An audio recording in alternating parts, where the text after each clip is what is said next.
We have had so many reminders today of the reminder that this week has been that we are not living in ordinary times. Am I the only one here who had a meltdown this week? Just me. Yeah, that's what I thought. Wednesday, videos from Minneapolis, knowing that that tragic and violent death was only one of thousands of heartbreak experiences that have gone on around our country in recent years. And that was all on top of Venezuela and all sorts of foreign policy craziness, on top of growing hunger, child mortality, maternal mortality, the sacrifice of truth for power and political influence. All of that left me just in an absolute meltdown. Like many of you, I was in tears, I was screaming, I had a mixture of rage and disbelief and impenetrable sadness. And it left me then with the question, how in the name of all that is sacred, can I both hang on resolutely to the insistence that this craziness is not who we are, but hold that in a spirit of love and compassion? And that's where Jubilee comes in.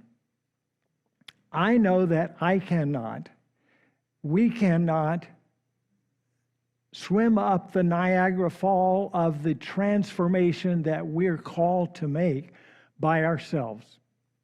And I don't know about you, but I know that for me, the reality is that the spirit of domination and greed and fear and individualism is in me. It's in my bones, it's in my blood. And that work of transformation requires community. So how can we do that? Jubilee is a part of the answer. And that's the context of this sharing that Rose and I want to do about our year of collaborative discernment. Because community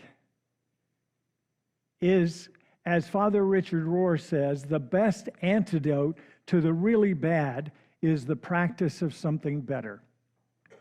And we can individually have a new aspiration of something better, a new intention, a new determination, but it doesn't become a practice until we come together in community and find our way to support and encourage and guide each other as we navigate this process of the transformation so that we can become the practice of something better. So a little over a year ago, because of some conversations going on here in Jubilee, a group of us came together with the support of the board to become a discernment group. And discernment, is just another word for deep listening. Setting aside our normal patterns of thinking and our normal assumptions, some deep listening, not to solve problems or not to fix anything, but to listen, to answer the question, what does Jubilee's vision call us to in today's realities? And this whole discernment process was rooted in a growing conviction that Jubilee doesn't belong to us. Jubilee exists in service of a movement, of a cause, of the Great Turning, as has often been called. We're called to serve a purpose that's greater than ourselves, called to serve a purpose that's greater than our private spiritual growth, our weekly inspiration and guidance that we get together, the delightful music that we enjoy. It's called for something bigger and more important than that. So our theme during this Via Creativa is about embracing a mystical creative process. So our discernment group was made up of 7 people who began this process: Aurea Hansen, Lynn and Portia Orndorff, Maureen Linneman, Elizabeth Likas, and Rose Bator and I. And so as we gathered and as we met monthly through last year, we realized that the discernment that was going on was a collaborative process. It included our board and our celebration task force and our staff and our teams, because we're a small community, so members of the discernment committee were connected with other groups. We were talking and sharing with one another, and there was a collaborative influence that helped shape us. And out of that, a couple of significant truths emerged for us. And you've been a part of them, you've seen them. One of those truths was the reality that we chose community leadership. I remember conversations about this time last year when a lot of us were thinking, okay, we'll pull together right now and be a community-led Jubilee community. We will engage resources of our Jubilee community to plan our celebrations and coordinate our life until we get a new minister to lead us. Well, we got part of the way through the year and we began to realize, oh my gosh, we're thriving. Look at the talent, look at the wisdom, look at the gifts that are so present in our community. They were beginning to come and offer yourselves to give life to help shape and guide our whole community life as well as our weekly celebrations. And we began to realize that we are the answer. We are the wisdom that we need.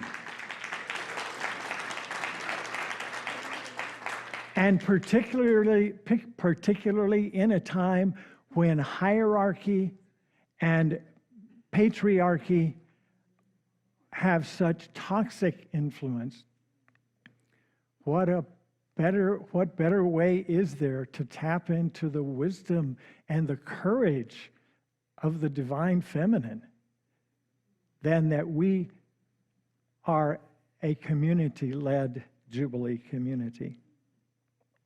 A second thing that became clearer to us as we moved through the year, as we moved through a year when blatant cruelty, disregard for common good, deference to the richest among us was rampant. During that year, we recognized more clearly that Jubilee is called to be perhaps a microcosm, a sample of that more beautiful world that our hearts know is possible, that more beautiful world that is emerging. The old order is having its last gasp right now, and a new order is emerging, and Jubilee is called in service of that new order that's emerging. So we recognize the wisdom in the midst of all the chaos of a quote that I think Rose shared with me last year from Ilya Prigogine, who was a Nobel Prize winner in chemistry. She wrote, "When a complex system is far from equilibrium, small islands of coherence in a sea of chaos have the capacity to shift the entire system into a higher order. Jubilee is a small island of coherence in a sea of chaos. So, Rose is going to share with us another window on where we are in our Jubilee life.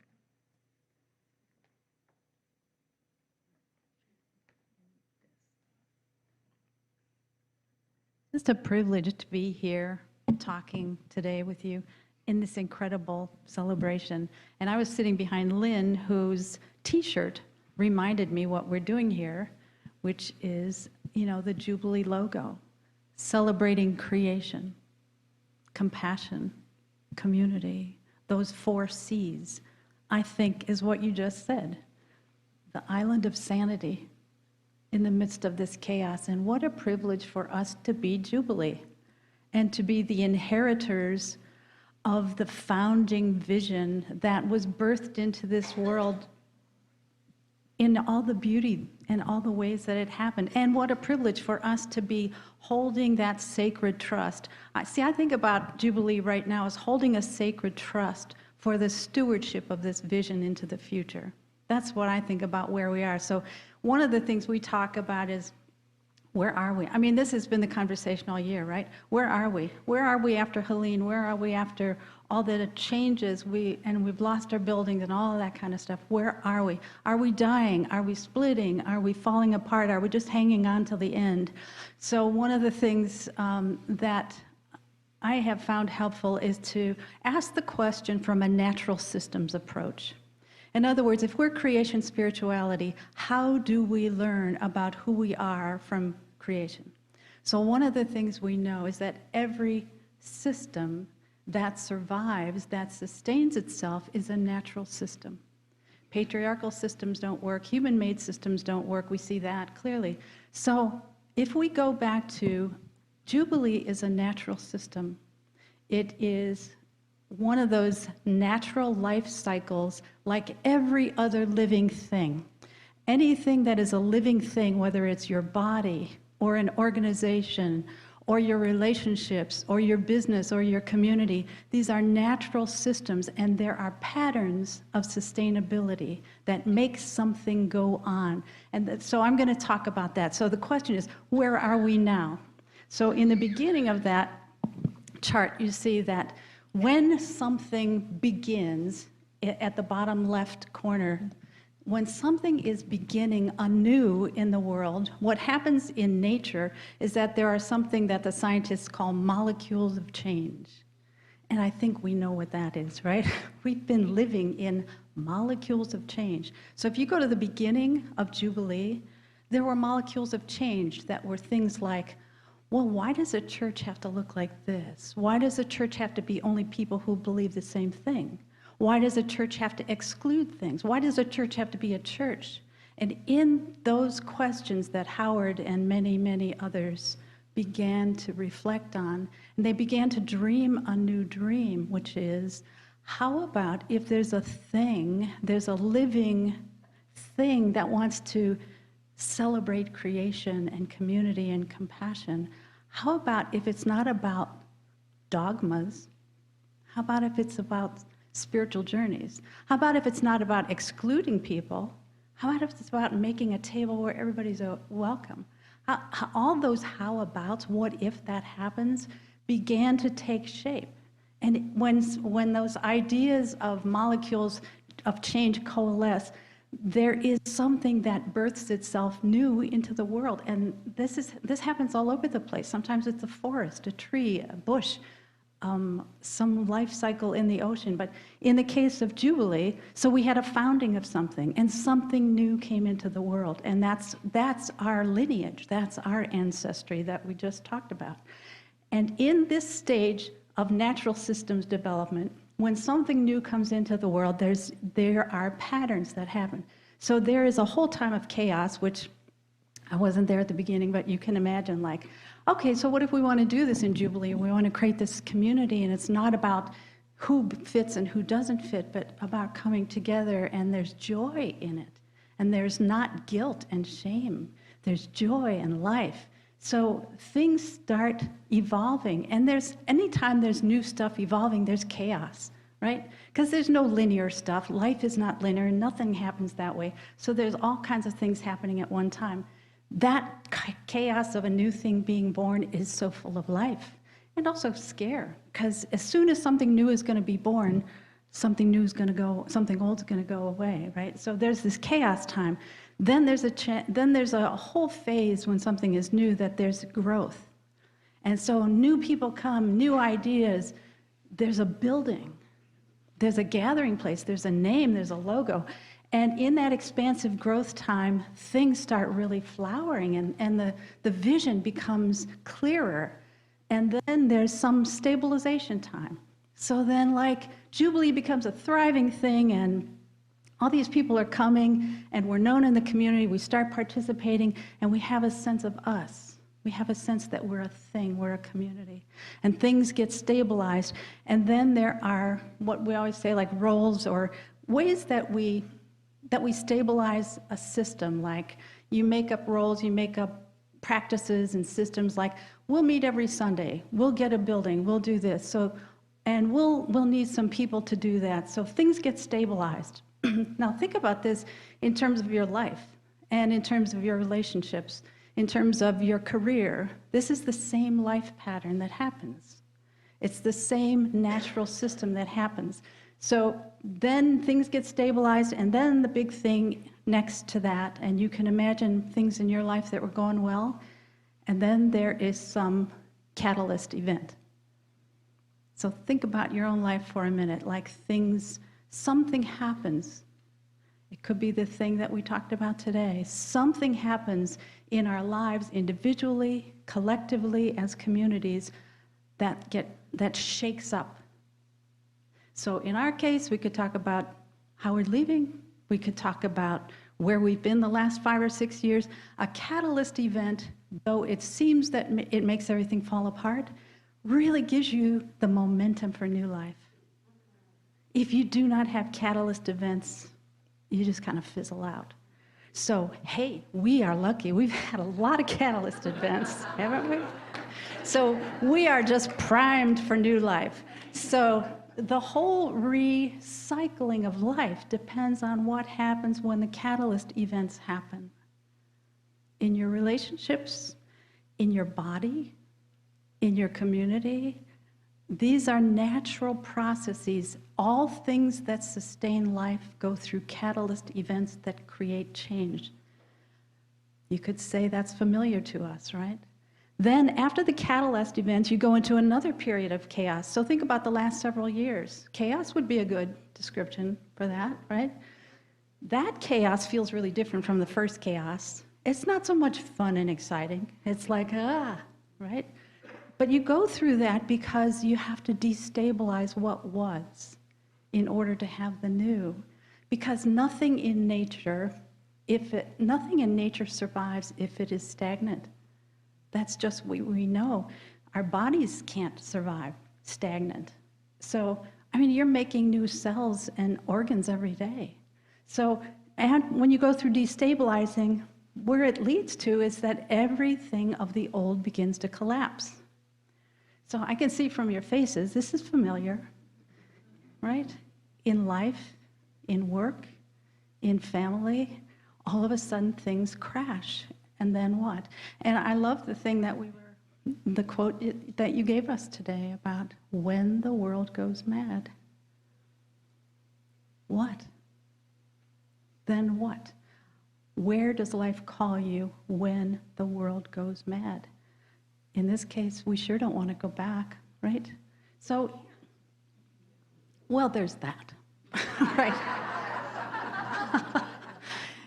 That doesn't always stop us, but from trying.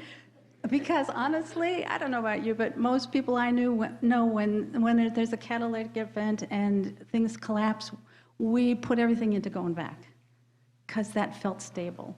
But here we are, Jubilee, and we're sitting in this room because we're not going back, because we don't want to go back, right? We want to renew. So after the collapsing of the old, then you have the chance to start what-ifing again. When you go through life that makes you release the old, and sometimes it's excruciatingly painful to release the old. We spend our lives trying to get things stable and hold on to them, and then life happens, and here we are. We sit here today talking about this. So here's, like, you know when you go into the mall and you look at those big things and it says, "You are here"? Okay, like here, this is where we are. We're like, if we say, where is Jubilee, and we're a little dot on the mall, we are in this new phase here. And the new phase is, once we have accepted that everything has collapsed, and we stop fighting that, and we start opening to what might be emerging, we have a new segment of what ifs. Like, what if this? What if we're community-led? What if we don't need a building? What if we try something new? What if? This is the part where the molecules of change are again beginning to coalesce. So if you ask yourself, and you've heard probably, we're dying. One part of that looks like dying. The other part looks like, oh, we're being born. We're starting a new cycle of life that we would never have if we didn't agree to the dying, if we didn't stick through the dying. So here's where we are. We're in this new phase here that's going up the hill. This is a time of experimenting, adapting, and the biggest thing is listening for the new energy, listening for what's emerging, because honestly, as Michael said, this is not so much about Jubilee. This is about the work of life. This is how life works. It disinvests in what's not working, and it reinvests in the potential of what's possible. So when we get up to these where we're going to refocus and deepen the vision, this part I want to say is there have been lots of studies done on how in business and stuff like that, how do organizations sustain themselves? How do they refound? And the thing that we've learned from some research is the way that organizations refound is when they return to their mission, return to their vision. They do two things. They go back and go deeper into what really matters. Okay, think about this in your relationships. When you're in a rocky place, when you're in trouble, or in your own self, you go back to what is essential, what really matters, what are you doing here? And the second part is you look at what's happening in the world and the relationship of those two. So what is happening with the true vision of Jubilee, which is about creation and about community and about compassion and about celebrating and about creativity?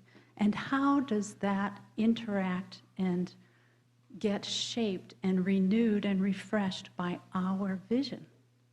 That's where we are. So I just wanted to share this piece because it's good news. This is not bad news. We are not dying, we're not falling apart. We are in a transformation phase that gives us an open door to new life, to discover kind of the question posed to us today. The world has gone mad. And how do we want to participate? What's our vision? Which I love our vision. What is our vision offering the world through us today? So back to Michael.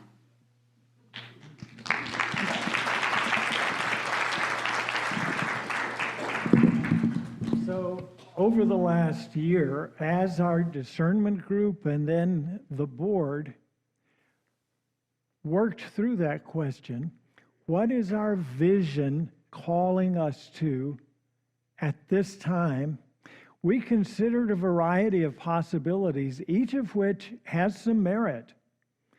We considered the option of, as I mentioned earlier, hire a new lead minister to guide Jubilee through a phase of transformation and growth. We could stay the course, continue just like we're going right now. We would also, by that, have to continue to monitor cash flow, because I think most of you are aware we're continuing in terms of to have a negative cash flow in terms of weekly giving and expenses. So We considered the option of continuing our current practice and expanding an emphasis on small groups and support the multiplication of small groups with the energies of current staff and volunteers. We weighed the option of merging with another like-minded faith community or spiritual community. We weighed the option of buying another building that could be the center of our Jubilee life. As we sat with each of those, recognizing the strengths and the limitations, hello, Hazel, thank you, I needed some support.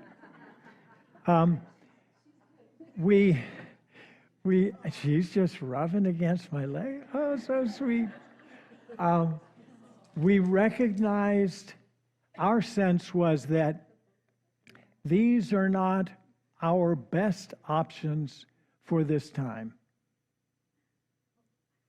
And what emerged for us was not a vision of a projected desired outcome, but instead what emerged was a suggestion for a way of walking, a way of moving forward that would allow us to continue to thrive in this community-led time and to incorporate into this thriving time some intentional practices that would help us to become more fully who we are.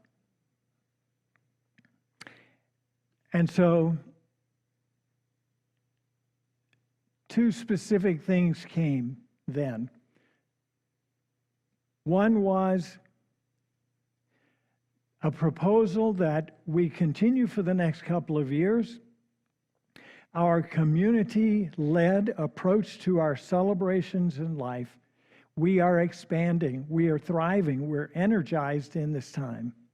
And at the same time, in order to equip ourselves to better embody and to share this new world that's emerging, we would enter a 2-year project that would involve contracting with a person to lead us in a couple of specific things that Rose is going to review with us.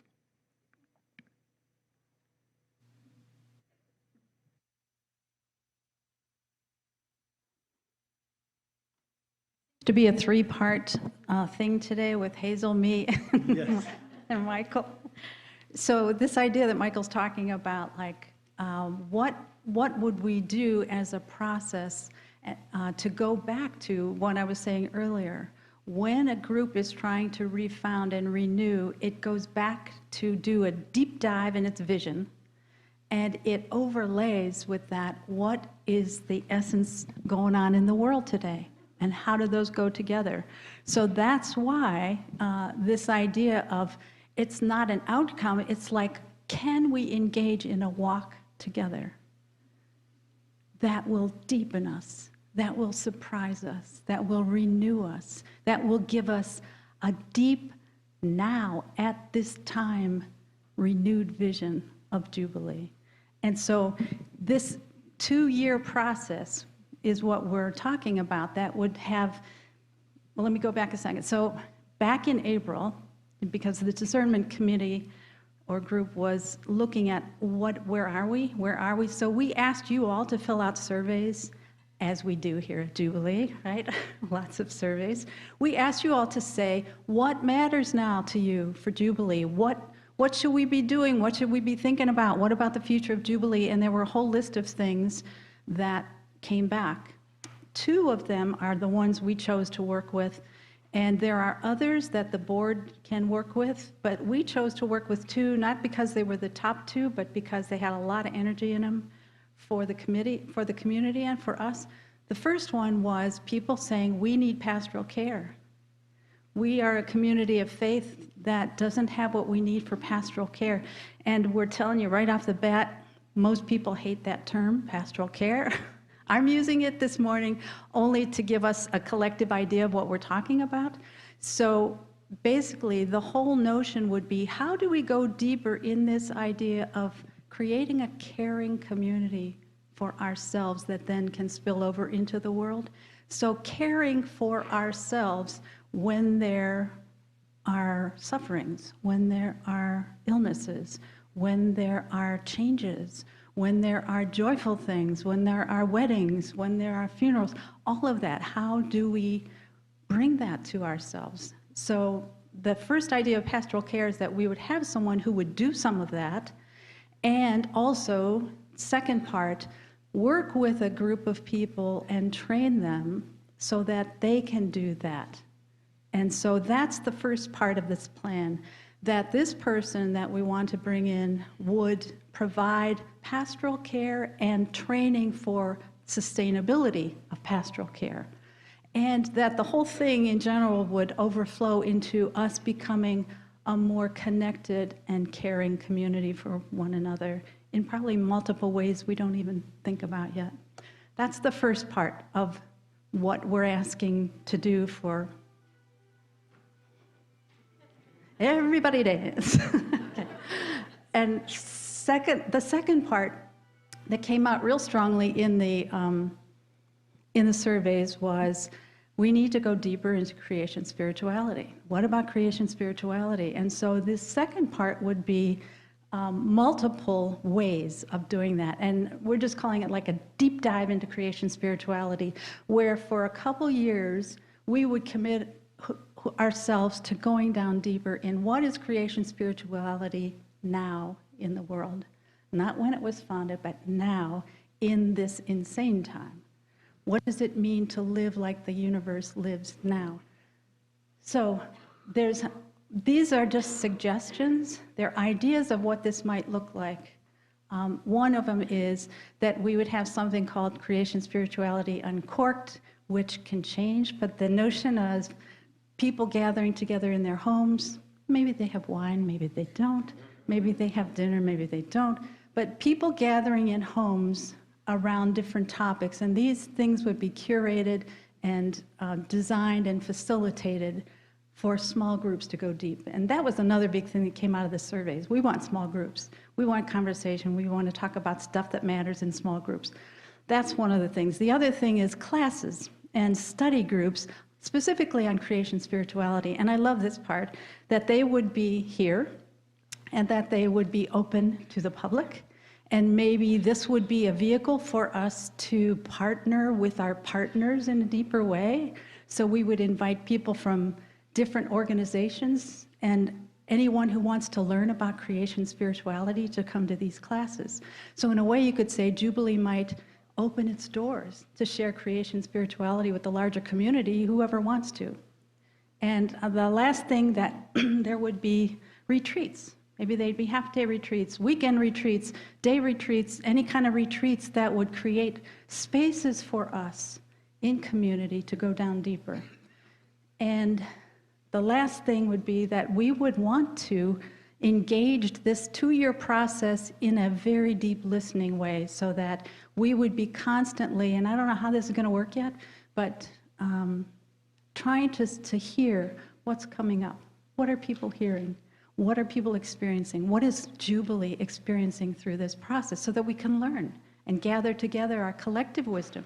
So it's a process about collective wisdom. And the last thing I just want to say about this is all voluntary, number one. Nobody has to do anything. This is a gift being offered to Jubilee from the world, from the board, from the vision of life that is holding us for our next piece. This is a gift, it's an offering. Nobody has to do anything. You don't have to show up anywhere. It's not mandatory. And the second thing is, this will not touch Sunday celebrations. Sunday celebrations are incredible, beautiful, evolving. They are a life force of their own. This is not to replace that. It's not to modify it. This is around the edges, a support. Anything else on that? That I'm missing? That's good. Good. Thank you. And by the way, when we wrap up this session, we have handouts that we'll be giving you that are a 1 1/3 page overview of some of the ideas that we've shared. So over the last year, as our discernment group worked through these ideas, we began to have a sense, maybe up in July, August or so, that a direction was emerging that's exactly what you've heard. And we thought, oh, it just feels like we're being led in this direction. And so over the last 2 months, our discernment group met initially with the board to test, in a sense, do you also sense that we may be led in this direction for the service of Jubilee, for Jubilee's service in the world? And then we had another group that included some staff members, team leaders, and so on, again, for exactly that same purpose, to say, is it just our discernment group?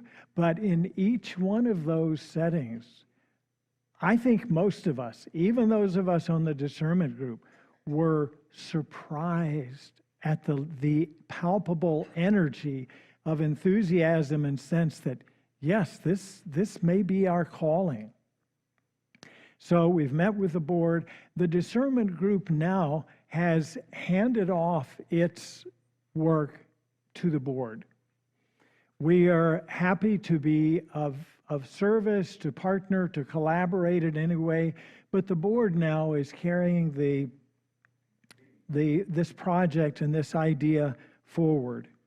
And they intend at the regular board meeting on July 19th to give further attention to this and to work on some of the many, many details that don't have answers, many questions that don't have answers yet. What did I say?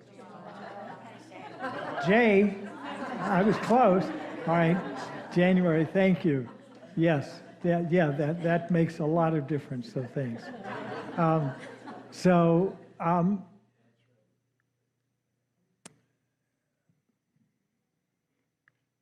Okay, so Rose, you want to lead us in this last part before Lynn and Maureen, I think, are going to speak with us.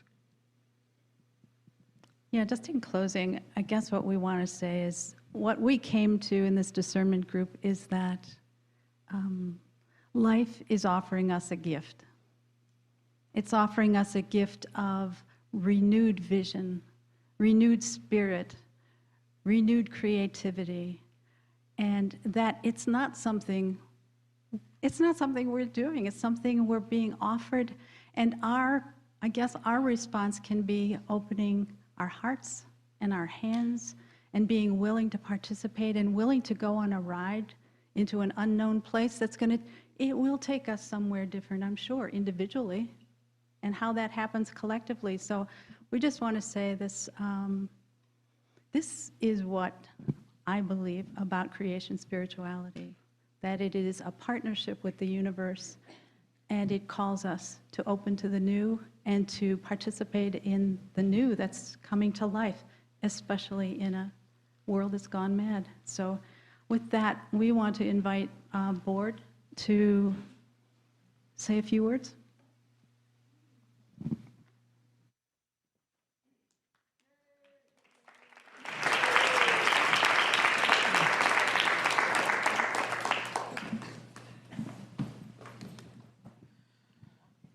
Steve, do you need a chair?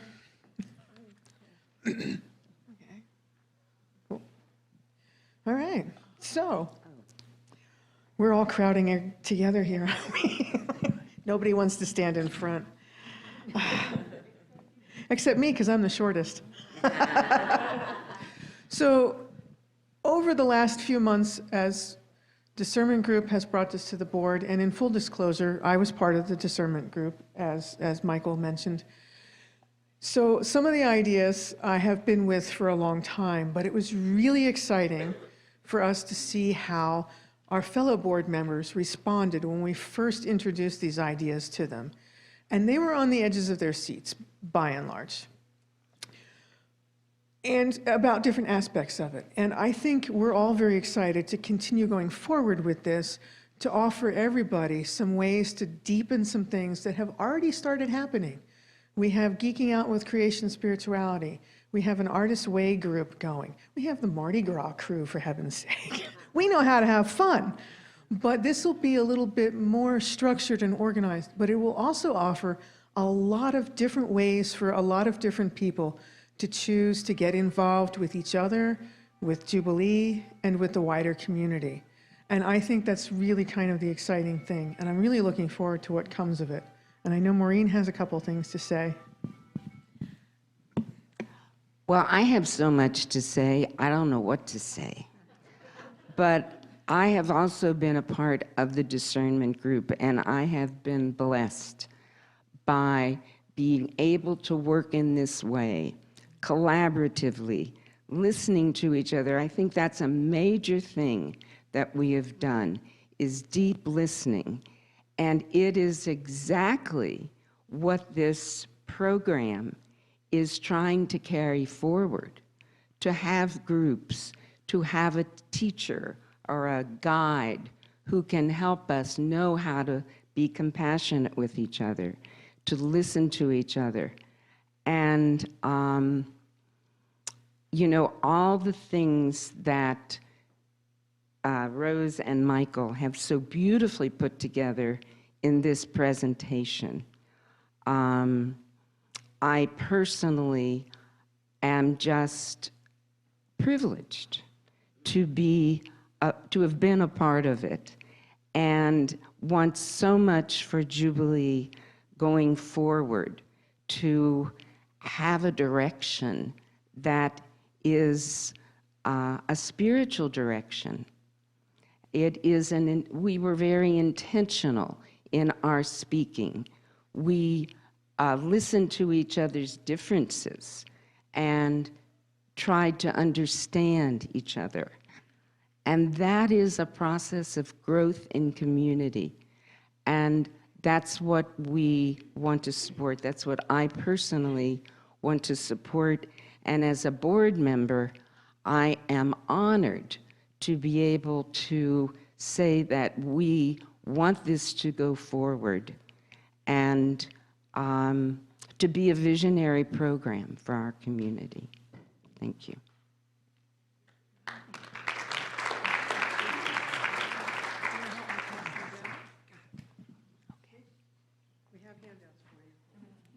Go ahead. Go ahead.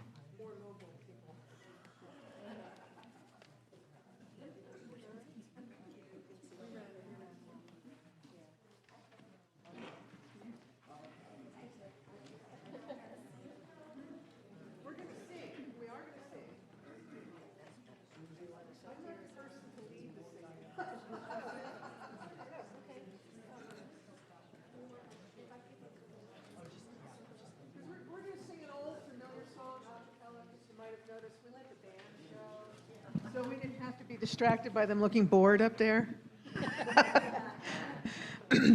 So we thought, rather than Longtime Sun, which is also one of my favorites, we thought we would do Whoa Ya Ya. And I think Michelle has the word. Oh, yeah, they're already up there.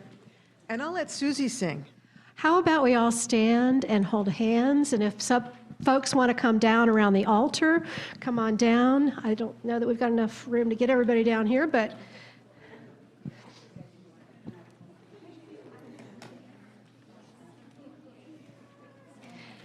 and you all are beautiful. I've just got to say, standing up here every week, looking out at all of your smiling faces, I am just, I feel the love and the connection that we share as we show up every week. I just wanted to say that. We are going, heaven knows where we are going. We know we will. We will get there. Heaven knows how we will get there. We know we will. It may be hard, we know,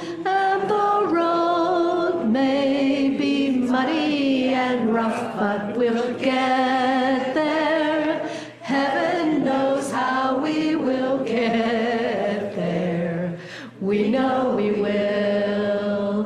Whoa, yeah, yeah. Whoa, yeah, yeah. Whoa, yeah, yeah. Whoa, yeah, yeah. Whoa, yeah, yeah. Oh, yeah. Oh, yeah, yeah.